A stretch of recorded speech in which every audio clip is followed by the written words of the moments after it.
répondre à cette question. Bonjour, je me présente. Mon nom est Omar. J'étudie en bac en enseignement d'éthique et culture religieuse au secondaire. Aujourd'hui, ce que je vais vous parler, c'est de deux écoles alternatives. La première question qu'il faut qu'on se pose, c'est quoi une école alternative?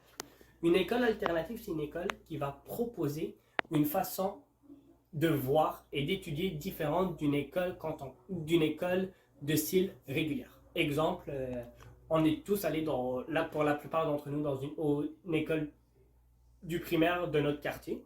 Donc, l'école commençait aux alentours de entre 7h45 et 8h, finissait pour la plupart en 3 puis 4 heures.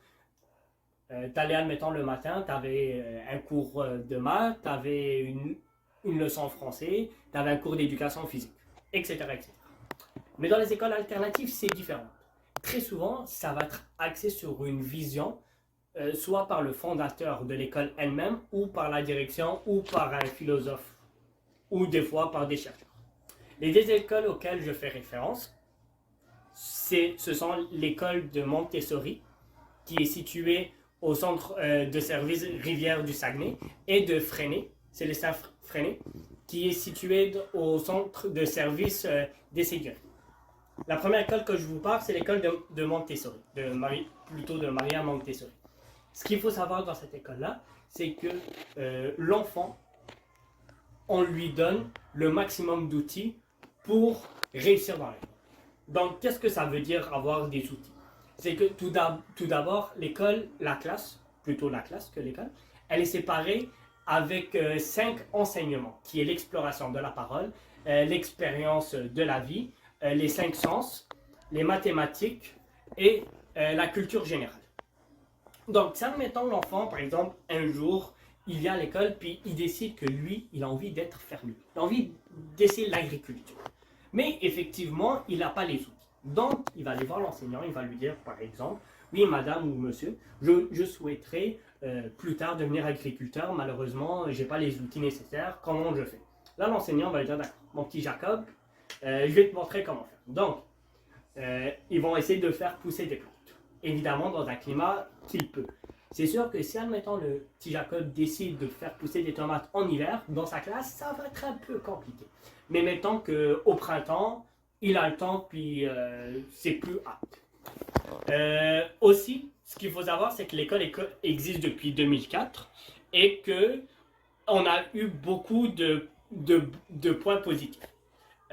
Pourquoi Maria Montessori a décidé que sa vision de l'éducation pour l'enfant, c'était de lui donner les outils nécessaires à ce qu'il apprenne par lui-même et en demandant de l'aide que quand il faut.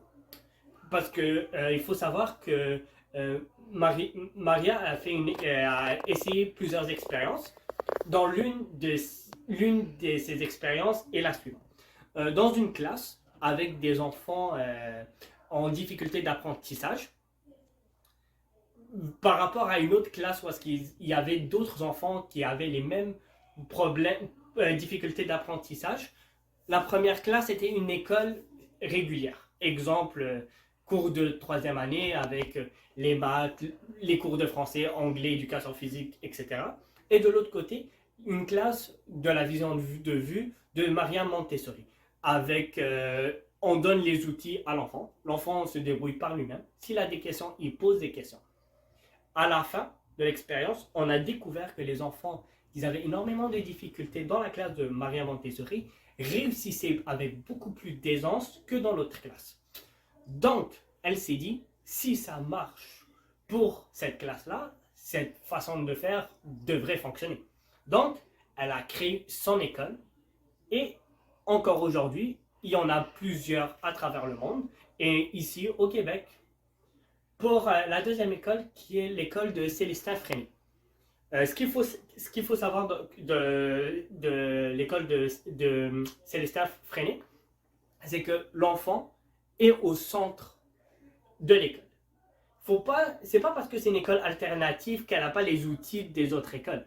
Non, au contraire, elle a même des orthopédagogues, des psychologues, une infirmière dans l'école. Effectivement, parce que c'est une école primaire. Même si c'est une école primaire alternative, ça reste que c'est une école primaire au Québec. Donc, la base est obligatoire. Sans oublier que dans cette école-là, c'est pas juste des surdoués qui y vont ou que c'est des enfants qui n'ont pas de problème. Non, il y a plusieurs enfants qui ont des problèmes d'apprentissage, des troubles de l'apprentissage, troubles de comportement, et ces enfants-là sont encadrés. On a des plans d'intervention pour ces enfants-là. Donc, même si l'enfant est turbulent, admettons, ou il n'écoute pas, ou il est hyperactif, c'est pas grave. On a les outils pour. Donc, pas parce que tu vas dans une école alternative que tu n'auras pas les mêmes outils que dans une école non alternative. Puis ce qui est vraiment génial dans cette école-là, c'est que c'est l'enfant, quand il a besoin de quelque chose, qui va aller demander pour avoir les outils.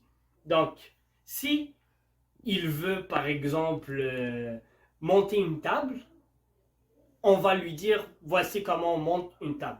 Il aura plusieurs choix d'apprentissage. Le premier choix qu'il pourrait avoir, c'est par la répétition ou aussi appelé l'imitation. Car quand l'enfant il regarde par exemple un autre enfant plus âgé que lui monter une table, il va se dire ok, voici comment on doit monter une table. Donc par réflexe, il va le recommencer, puis à un moment donné, il va trouver le truc et il va juste le refaire. Aussi, ça c'est l'une des premières visions. L'autre, c'est que c'est pas juste en imitant qu'il va le faire, c'est qu'il va avoir le bon réflexe de comment faire.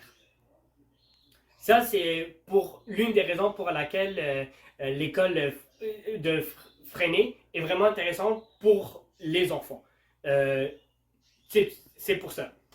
En conclusion, les écoles alternatives de Maria et de Célestin Freinet sont intéressantes. Elles sont intéressantes et différentes. Merci de m'avoir écouté. Ensuite vient le personnage de Célestin Freinet.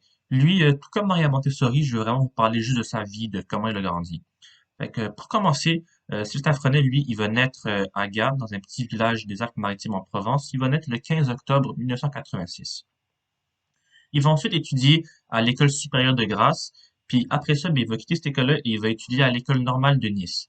Puis ça, c'est avant d'aller faire la guerre entre 1914 et 1918. Donc, il va pas vraiment finir toutes ses études. Il va revenir de cette guerre avec une blessure au poumon, puis alors qu'il est encore convalescent, puis encore handicapé, ben, il va commencer à enseigner à Bar-sur-Loup. Tout ça, c'est en 1920. Puis lorsqu'il enseigne, ben, il va directement chercher vraiment à enseigner sa vision des choses. Il va vraiment comme faire comprendre à ses élèves que la guerre, ben, c'est mal. Il y a l'endoctrinement qui est vraiment négatif. Fait qu'il va montrer à ses élèves que la guerre, dans le fond, ça fait juste mener à une tuerie. Il étudie aussi tous les courants d'éducation de cette époque-là. En 1926, il va introduire l'imprimante dans les écoles. Puis il y a une enseignante qui va adhérer à sa pédagogie, excusez-moi. Cette enseignante-là, elle s'appelle Élise. Élise, elle va ensuite devenir la femme de Célestin Freinet. En 1927, il va y avoir un congrès. C'est le premier congrès pour ceux qui utilisent l'imprimante dans la ville de Tours. Euh, la Gerbe enfantine, elle va être créée à ce moment-là. Ça, c'est une revue qui est écrite par les enfants pour les enfants. Le bulletin L'Éducateur, il va voir le jour, puis c'est un bulletin qui existe encore aujourd'hui. Puis ensuite, Freinet aussi, cette année-là, il va faire beaucoup de choses en 1927. Cette année-là, il va contribuer aussi à la création de la CEL. La CEL, c'est la coopérative de l'enseignement laïque qui servira à créer et diffuser les prochains outils pédagogiques. Une année plus tard, en 1928, Freinet, il va déménager complètement. Il va s'installer à Saint-Paul-de-Vence. Et ensuite, il va vivre là-bas tranquillement. Et rendu en 1940, ben, il va être arrêté. Pourquoi? Parce qu'il est soupçonné d'appartenir au Parti communiste. Pendant justement sa détention, ben, il va écrire des ouvrages. Il va notamment écrire un ouvrage qui s'appelle L'éducation du travail et l'essai de psychologie sensible appliquée à l'éducation. Il va sortir de prison. euh, puis quand il va sortir, il va faire des conférences et des stages dans toute la France. Il va ensuite créer l'Institut coopératif de l'école moderne en 1948. Puis ça, c'est une association de recherche pédagogique pour les écoles modernes. Euh, Là-bas, il va y publier trois ouvrages. Il va y avoir l'École moderne française et justement les deux ouvrages qu'il a rédigés en détention que j'ai nommés précédemment. Il va ensuite mourir à Vence en 1966 et il va être inhumé à Gap, justement son village natal.